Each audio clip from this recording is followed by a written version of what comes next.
전화할 땐 영화평론가인 찐친들의 영화수다. 오늘 영화평론가에서는 왕가희 감독의 해피투게더를 다룹니다. 해피투게더의 내용은 이렇습니다. 보영과 아휘 커플은 홍콩을 떠나 함께 이과수 폭포를 보러 가기로 합니다. 목적지에 도착하기도 전에 두 사람은 헤어지고 각자 타향살이를 시작합니다.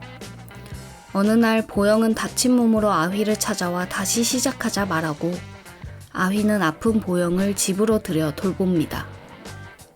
건강을 회복한 보영은 외출이 잦아지고 불안한 아휘는 보영의 여권을 숨깁니다.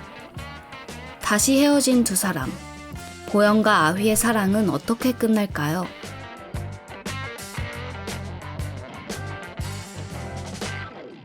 제 오프닝 어떤가요? 나쁘진 않고 스토리 요약은 명료했던 것 같아요. 그럼 만약에 본인 버전으로 오프닝을 한다면? 저는 두 사람의 사랑 이야기, 해피투게더를 다룹니다. 오프닝 너무 폼 잡은 거 아니에요? 저는 원래 그래요. 저 원래 멋있는 편이에요. 그러면 어떤 분인지 본인 소개 좀 해주세요. 네. 안녕하세요. 저는 영화 평론가 임효진이라고 합니다. 이제 영화에서 스토리를 아주 중요하게 보는 편이고요. 수만 편의 영화를 보면서 저 나름대로의 기준을 갖고 있다고 말씀드릴 수 있을 것 같아요. 근데 진짜 수만 편 봤어? 나 진짜, 근데 수많은 좀 에바일 수도 있는데, 나 진짜 많이 봤지. 왜냐면 나 중학교 때 밤에 잠도 안 자면서 하루에 세 편씩 보고, 내가 그래서 그때 키가 안 컸잖아. 세 편씩 봤다고? 하루에도 세 편씩 밤새 우와. 봤다니까? 난 고전 영화 진짜 거의 다 알아. 좀 대단하다. 나는 솔직히 말하면 인생 통틀어서 본 영화가 100편도 안 될 것 같아. 사실 50편도 안 될 것 같은데 약간 영화 팟캐스트라서 100편이라고 하긴 했는데 너가 하도 영화 얘기를 많이 하잖아. 평상시에도. 그렇지. 그래가지고 좀 관심이 스물스물 그냥 생기고 있는 정도인데 영화 평론가로 약간 영화 세계에 입문하면 어떨까. 네네. 그래서 그 시즌 1에는 이제 당신의 추천 영화를 내가 보고 같이 이야기를 나누잖아요. 네네. 근데 첫 번째 영화로 해피투게더를 고른 이유는 뭔가요? 우선 시즌 1이 어디까지 나올지는 모르겠는데, 우선 시즌 1의 주제는 사랑으로 제가 정했습니다. 저는 이제 항상 어렸을 때부터 이제 영화를 굉장히 많이 봤는데, 항상 주제가 일과 사랑이더라고요. 오, 왜 세상을 일과 사랑으로만 양분할까라고 항상 생각을 했는데, 살면서 보니까 우리 인생에서 일과 사랑이 진짜 전부긴 하더라고요. 그리고 그쵸. 조금 더 개인적으로 관심이 가는 부분이 사랑이야. 왜냐면 되게 사적인 부분이고 조금 더 보편적이라는 생각이 들어서. 오. 그래서 제가 느끼기에 그러면 사랑의 양상을 가장 잘 포착한 영화가 뭘까 했을 때 그게 해피투게더였던 거죠. 근데 제가 찾아보니까 전 사실 이번에 왕가희 감독의 존재를 처음 알았는데 어머, 어머. 근데 찾아보니까 화양연화? 그것도 되게 유명하더라고요. 서정적 네. 불륜으로 이제 굉장히 유명하죠. 근데 그 화양연화가 아닌 해피투게더 고른 이유가 있을까요? 제가 느끼기에는 사람과 사람 사이의 사랑을 더 잘 다룬다고 생각했어요. 이게 음. 영화를 처음에 이제 캐스팅을 고려를 할 때도 원래 고민을 했대요. 각본을 쓸 때도. 음. 남녀 커플로 할 것인가, 남남 커플로 할 것인가. 근데 이게 남녀로 해버리면은 각자의 그 사회가 정해준 역할이 너무 분명해져서 그 사랑의 양상이라는 게 너무 진부해지고 그리고 그거를 정확히 포착할 수가 없는 거죠. 음. 그래서 일부러 남남 동성 커플로 했다고 합니다. 그래서 저는 그런 점에서 해피투게더가 그냥 사람 대 사람, 두 사람이 사랑하는 모습을 가장 잘 보여주는 포착한 영화가 아닌가 해서 저는 해피투게더를 선택했습니다. 근데 이 영화를 추천하면서 저한테 예진아 너가 근데 이해할 수 있을지 모르겠다 막 이랬던 말이 기억나는데 네네. 근데 그 기대와 달리 제가 너무 이해를 잘하는 거예요. 그래서 조금 걱정되는 게 또 영화 많이 하신데 이 영화 초보자인 제가 너무 이해를 잘해서 좀 자괴감이 들지 않으실까 좀 걱정이 되거든요. 저는 약간 그게 의심스러운 게 약간 그런 거 있잖아요. 공부 못하는 애들이 오히려 시험 잘 보고 나왔다고 하고, 공부 오히려 잘하는 애들이 아, 이번 시험 어려웠다 이러는데 막 점수 보면 공부 잘하는 애는 막 하나 틀리고, 못하는 애는 막 50점 나오고 이러잖아요. 어, 약간 그런 느낌인데 이게 보통 어려운 영화가 아니어서 저는 거의 한 10번 가까이 봤지만 아직도 좀 이해하기 어려운 지점들이 많거든요. 그래서 그래요? 예진 씨가 좀 약간 영화를 처음 시작하는 사람으로서 너무 스스로를 과신하고 계신 게 아닌가. 아, 그러면 이제 본격적인 영화 이야기를 해볼 텐데, 저희가 키워드 배틀을 하기로 했잖아요. 아, 근데 나는 진짜 어이없는 게 왜 이거를 키워드를 뽑으면 뽑는 거지 왜 배틀로 가져갔는지 모르겠어. 아, 아니, 너가 나 이해, 유치해. 유치해. 아니, 뭐든지 그 갈등이 있어야 재밌는 거 아닙니까? 아, 그렇긴 한데, 약간, 배틀은 좀 비등비등한 두 사람이 좀 싸웠을 때 의미가 있는 거지. 약간, 뭐랄까, 다윗과 골리앗? 약간 요런 느낌? 약간 전투가 의미가 없는 거지. 근데 결국 다윗이 이기는 거 알지? 그런데, 약간, 그거는 이제, 약간, 설화니까 그런 거고, 현실은 이제 안 그렇지. 아, 하긴. 제가 오늘 영화 굿즈샵에 갔다고 했잖아요. 아, 예진 씨 또 그거 제목도 잘못 보냈더라고요. 아, 그거 아니에요? 금과 오겹이 아니고 금지오겹이요. 그래서 나는 왜 금지오겹으로 안 하고 왜 금강오겹으로 했을까? 하면서 검색해봤는데 안 뜨는 거야. 아, 죄송합니다. 아무튼 그 금지 오겹이라는 가게에 갔었는데 거기 이제 영화를 보고 감상할 수 있는 가이드라인 노트가 있더라고요. 거기 안에 보니까 너 말이 맞긴 맞는 게 이 영화에 대한 해석은 엄청 다양하기 때문에 다 경청하고 뭐 이렇게 싸우려고 들지 말고 경청하라 이런 취지의 가이드라인이 있었어요. 그럼요, 그럼요. 아, 그러면은 뭐라고 하죠? 키워드 배틀 말고? 그냥 뭐 키워드 뽑아보기. 키워드 추출. 역시 이과 출신은 다르다. 키워드 길어. 어떻게. 그럼 이건 차차 정해보고, 일단 각자 뽑은 키워드를 이야기하면서 어떻게 이 영화를 봤는지 얘기를 한번 해봅시다. 그럼 누가 먼저 할까요? 아, 먼저 하세요. 마음의 준비 되셨어요? 아, 뭐 저는 딱히 기대가 안 돼서. 아, 그 경청하는 마음의 준비 말한 건데요, 저는. 경청할 준비는 됐는데 기대는 안 돼요. 아, 알겠고요. 제가 가져온 키워드는 굴레입니다.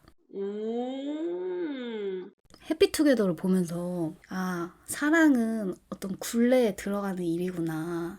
그냥 제가 볼 때는 아휘가 너무 손해인 거예요.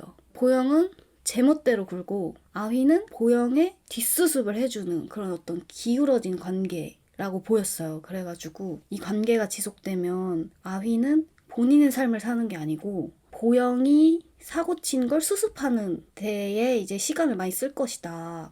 그 굴레를 벗어나야지 아이휘한테 좋은 것 같은데 보영과 왜 이별하지 않을까? 이게 영화 내내 너무 의문이고 답답했어요. 음. 근데 그게 사실 못 빠져나오는 굴레에 들어간 거긴 하잖아요.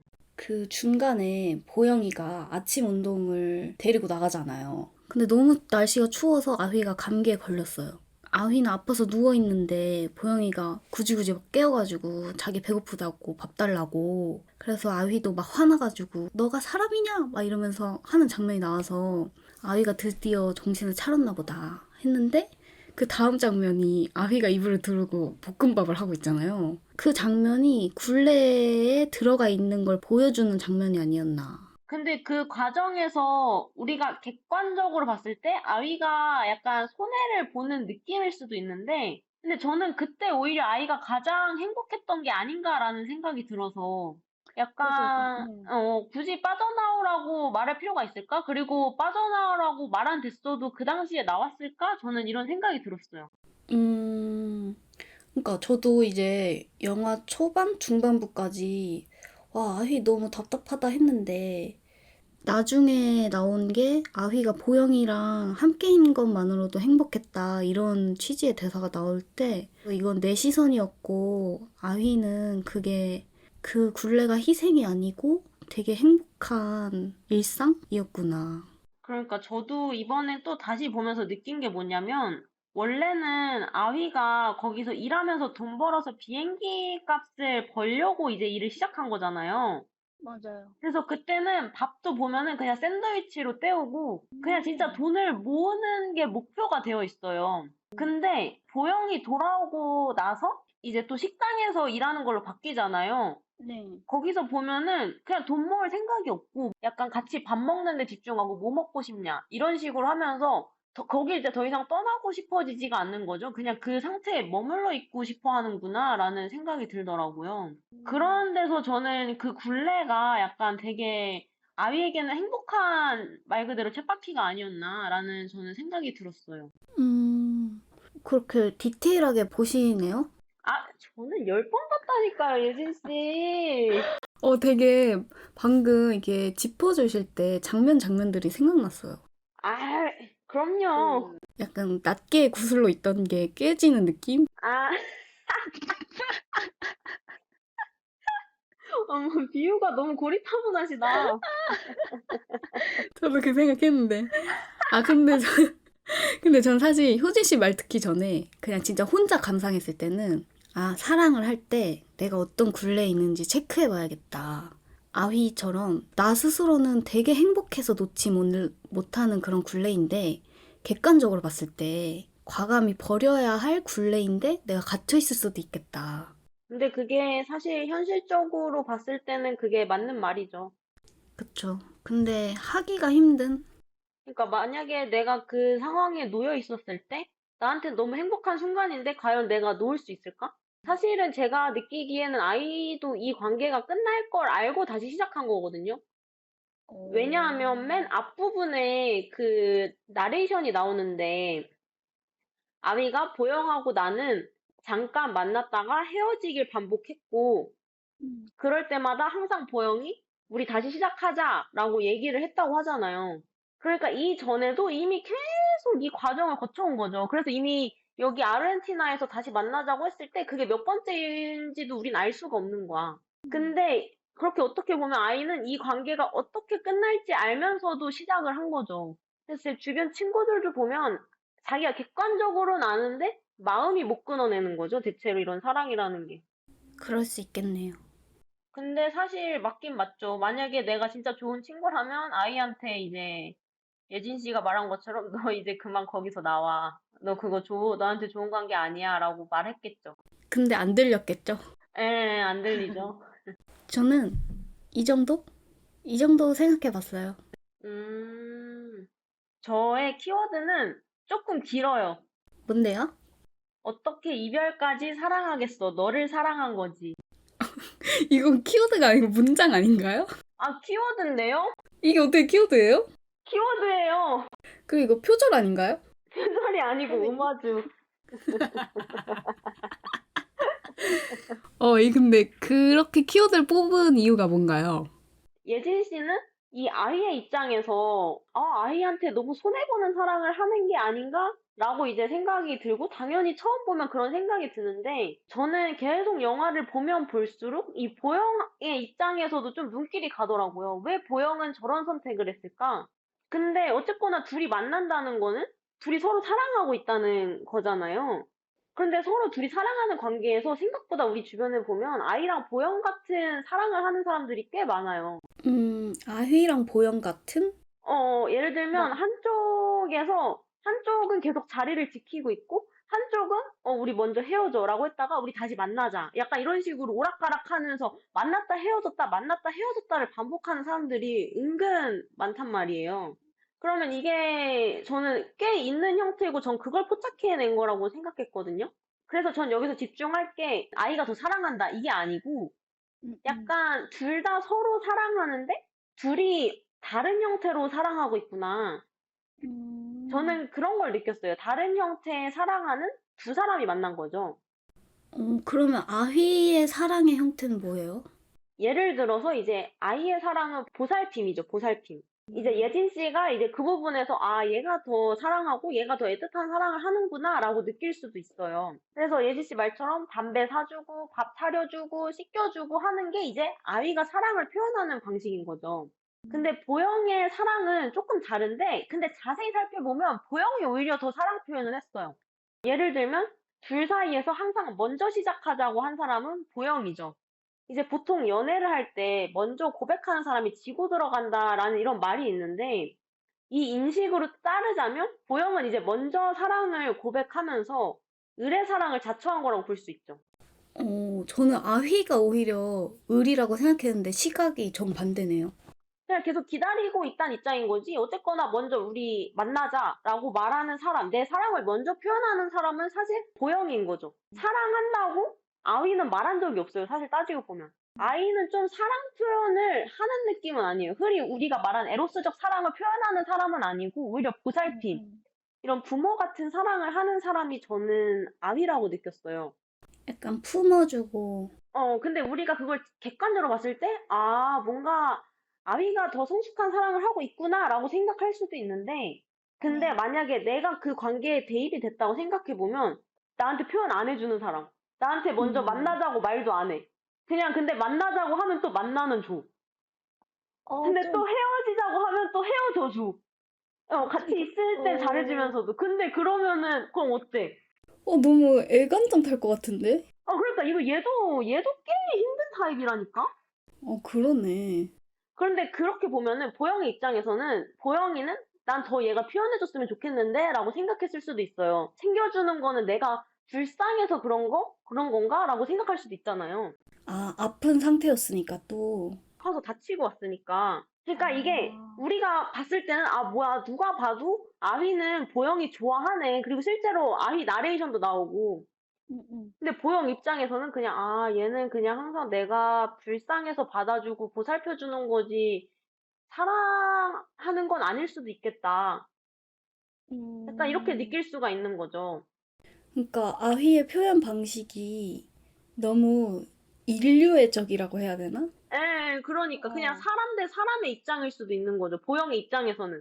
그래서 아이가 아이가 나를 충분히 사랑한다라고 이제 못 느낄 수도 있었다고 생각해요. 보영 입장에서는. 또 얘는 또 표현하는 쪽은 아니었던 거지.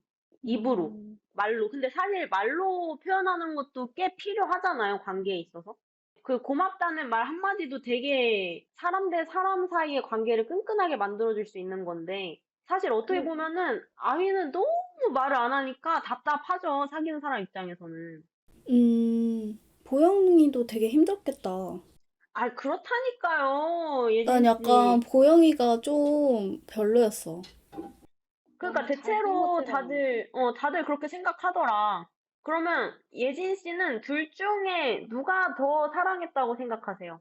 저는 지금 살짝 효진 씨한테 설득되긴 했는데, 저는 사실 아휘가 더 사랑을 했다.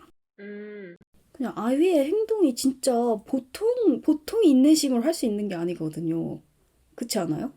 그렇긴 한데, 사랑이 아니고서는 그렇게 행동할 수 없을 것 같아, 아, 나는. 그건 그렇지, 사실 또. 저도 처음엔 그렇게 생각했는데, 마지막 장면이 있잖아요. 아휘가 이제 완전히 아르헨티나를 완전히 떠나버리고, 근데 이제 보영이는 이제 거기 와서 자리를 잡고, 이제 혼자 뭐 바닥 쓸고 집안일이라는 걸 이제 하는 걸 우리 입장에선 처음 보게 되는데, 근데 그러고 혼자 너무 슬프게 울잖아요.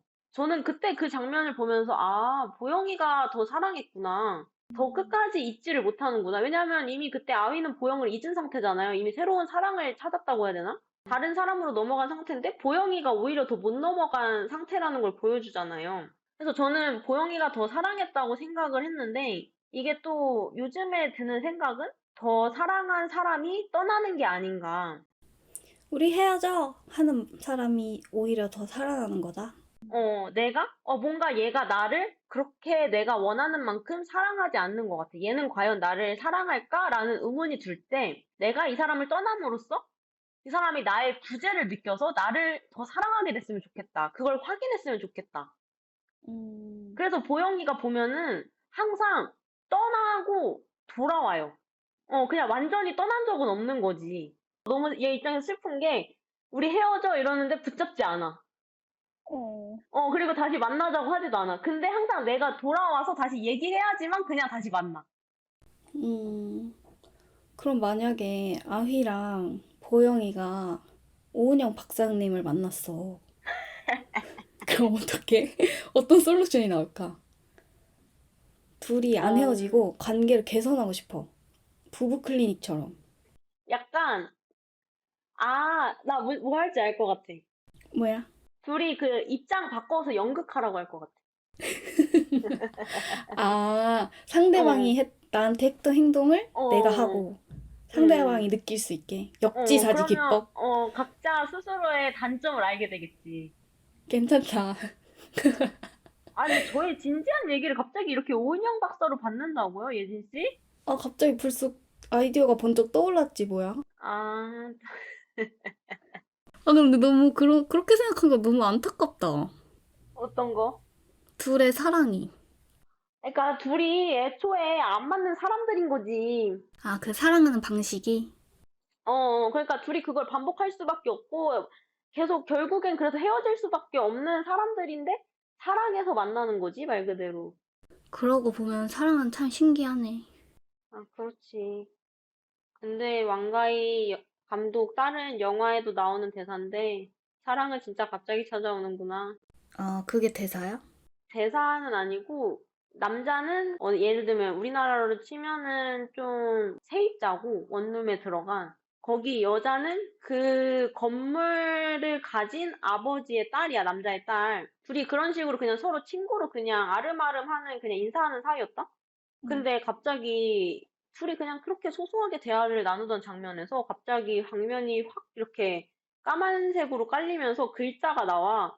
사랑은 갑자기 찾아온다, 이렇게. 그래서 갑자기 그 남자가 그냥 여자를 사랑하게 돼. 아니, 그냥 그 어느 날 갑자기 그냥 똑같은 일상이었는데, 어제는 안 사랑했고, 오늘은 갑자기 사랑하게 되는 거지. 어. 근데 그것처럼 진짜 사랑은 갑자기 찾아오는 거지. 이 왕가희 감독의 생각에는. 근데 그래서 항상 영화를 보면은 이렇게 갑자기 내 인생에 들어온 사람하고 사랑에 빠지는 경우가 너무 많아. 항상 그 사랑을 그렇게 그려. 그러면은 그 갑자기 사랑에 빠진 순간을 못 잊어서 굴레에 갇히는 건가? 아, 그것도 맞는 것 같아. 그거지. 음. 그 순간이 너무 이렇게 뇌리에 깊이 박혀갖고. 그렇죠.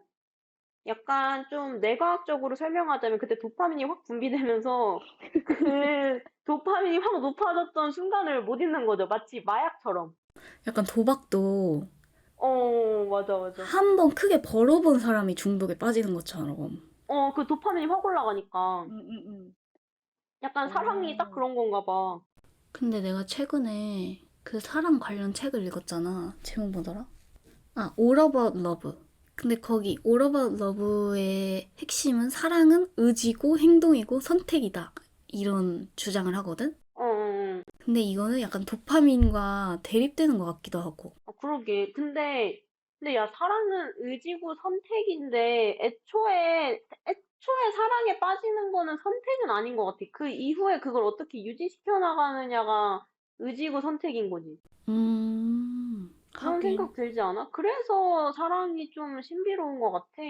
그러게. 왜냐면, 시작을 포착하기가 너무 어려워. 그래서 출구를 찾는 것도 어려운가 봐. 그렇지. 그렇지, 그렇지. 그래서 내가 맞네. 굴레라고 느꼈나 봐. 오, 이거 직관적이다잉? 그치. 좀, 맞아. 근데 나도 굴레라는 말을 듣고 되게 맞는 말이라고 생각했어. 그 음. 영화를 하나로 보여주는 키워드라고 생각해서 내가 그래서 할 말이 없어가지고 그렇게 긴 키워드를 가져온 거지. 아, 그러니까 내가 영화 경험 없는 것 치고는 되게 진지하게 잘 본 것 같아. 아, 예진아, 당연히 누구나 진지하게 볼 수 있지. 근데 아무튼 직관력은 있는 것 같다. 인정할게. 고마워. 음, 그럼 혹시 가장 좋았던 장면은 뭔가요? 아, 제가 이제 뽑은 명장면은요. 사실 거의 한 여덟 번째 볼 때까지도 못 봤던 건데, 음. 한 재작년쯤에 한 번 더 봤을 때 이게 너무 인상이 깊었어요. 오프닝에 나오는 이가수 폭포 항공샷. 이제 거기에 깔리는 배경음악도 이제 쿠쿠루쿠쿠 팔로마라는 노래인데 그 멜로디가 어떻게 되더라? 아, 몰라. 아니, 이거 표현하기 어렵다. 근데 나는 그 OST가 엄청 매력적이라 생각했는데 기억은 잘 안 난다. 그치. 나 근데 한동안 이거 되게 들었었어. 저는 이거 가사도 찾아를 봤는데, 사랑하는 사람을 죽어서도 잊지 못한다는 내용이에요. 그래서 그 사람을 너무 사랑했는데, 그 사람을 이제 떠나보내고 슬퍼하는 거야. 비둘기가. 구구구구구구구구 약간 이렇게. 아, 코코로코코가 진짜? 비둘기 울음소리인데, 음, 비둘기가 이렇게 슬퍼하는 그 뭐냐 뭐라고 하지?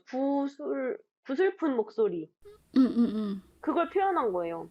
음. 근데 어떻게 보면 이게 맨 앞부분에 나오잖아요. 그러니까 이게 아이와 보영의 사랑이 아마 안 좋게 끝날 거라는 걸 암시하는 노래이기도 하죠. 왜냐면 둘이 중간에 다시 시작하는데 근데 앞부분에 이게 나온다? 그러면 얘는 어차피 헤어지는구나. 이런 걸 이제 보여주는 노래이기도 한데, 그러니까 이 영화 전체를 암시하는 노래라는 생각도 들었어요. 근데 제가 이 장면을 어쨌거나 좋아하는 이유는 1차적으로 이과수 폭포를 너무 멋있게 담았고, 당시에 드론도 없었을 텐데 나는 이거를 어떻게 찍었나 싶어요.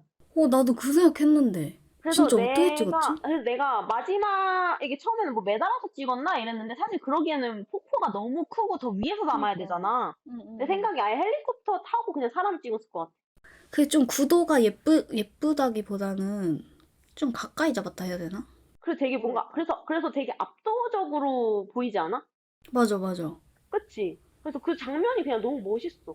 그리고 사실 여기에서 이 영화에서는 이과수 폭포가 상징하는 바가 정말 많습니다. 아시죠, 어, 예진 씨? 이제 예진 씨가 저번에 갖고 싶다고 했던 이 램프 등. 저 그거 진짜 갖고 싶어요. 제가 그래서 어, 어디 어. 쳐봤는데 살 수는 있더라. 비쌀 것 같은데? 한 10 얼마 했던 것 아, 같은데. 탐나긴 한다. 그치? 근데 근데, 어쨌거나 이 모든 이야기가 램프 등에서 시작했잖아요. 둘은 이제 램프 등에 그려진 이과수 폭포를 보고 다시 만난 기념으로 아르헨티나 여행을 떠나고 이렇게 되잖아요. 그러니까 이 둘의 사랑이 다시 발화되는 지점이 램프 등에 그려진 이과수 폭포라고 할 수 있어요. 근데 어떻게 보면 이건 실물은 아니잖아요. 그러니까 사실상 꿈을 보고 출발을 했다고 할 수 있는데 정말 음, 웃긴 게 얘네들은 그렇게 이과수 폭포라는 꿈을 안고 아르헨티나에 갔는데 둘이서 같이 이과수 폭포를 보지 못한 채로 관계가 끝나요. 보는 사람은 이제 아이 한 사람뿐이고 그리고 아이가 음, 혼자 이과수 폭포 앞에 섰을 때 너무 슬퍼하죠. 거기서 대사가 나오죠. 항상 함께하는 장면만 그렸는데 혼자라서 너무 슬프다. 이렇게 말하는데 그런 점에서 이과수 폭포는 둘의 사랑을 상징하는 게 아닌가라는 생각이 들었어요. 꿈속에서만 완성되고 현실에선 볼 수가 없는 거죠. 그럼 아휘는 보영을 완벽히 털어내고 싶어서 폭포에 간 걸까? 그 이야기의 끝을 보고 싶지 않았을까? 사실 이 이야기의 시작은 이제 이과수 폭포를 찾아가는 거였고, 이과수 폭포를 향한 여정은 이과수 폭포를 봐야지 끝나는 거잖아. 그래서 이 관계의 진짜 끝을 의미하는 느낌? 예진 씨 좀 이해가 되시나요? 솔직히 조금 어렵네요. 많이 혼란스러워 보이시는데요? 아무튼 이 영화는 좀 어려운 영화였어요, 누구에게도. 그런 것 같아요. 그 혹시 이거 말할 걸 했던 거 있나요? 저는 오히려 말을 생각보다 너무 많이 한 것 같아서 당황스러워요. 아, 진짜요? 근데 전 평소보다 덜 하신다고 느꼈거든요. 조금 더 차분하게 얘기하고 싶었는데, 좀, 제 얘기를 하니까 차분해지지가 않네요. 제가 들었던 말 중에 가장 차분했거든요. 아, 진짜? 근데 재밌었어요. 그럼요. 네, 디폴트가 원래 통통 치시기 때문에 아무리 차분하게 하셔도 그 매력은 튀어나오게 되어 있거든요. 그래서 오프닝은 제가 했으니까 앞으로 클로징을 맡아주셨으면 좋겠는데 네네. 한번 해보겠습니다. 음악 사랑, 깔아드릴게요. 예진씨! 죄송합니다. 조용히 해주세요. 예.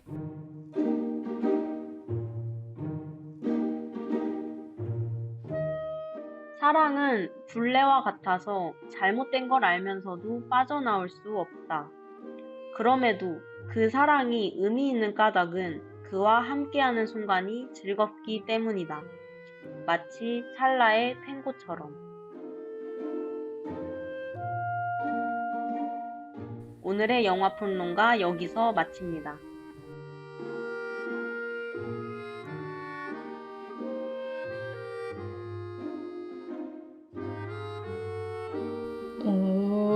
초이스였다잉.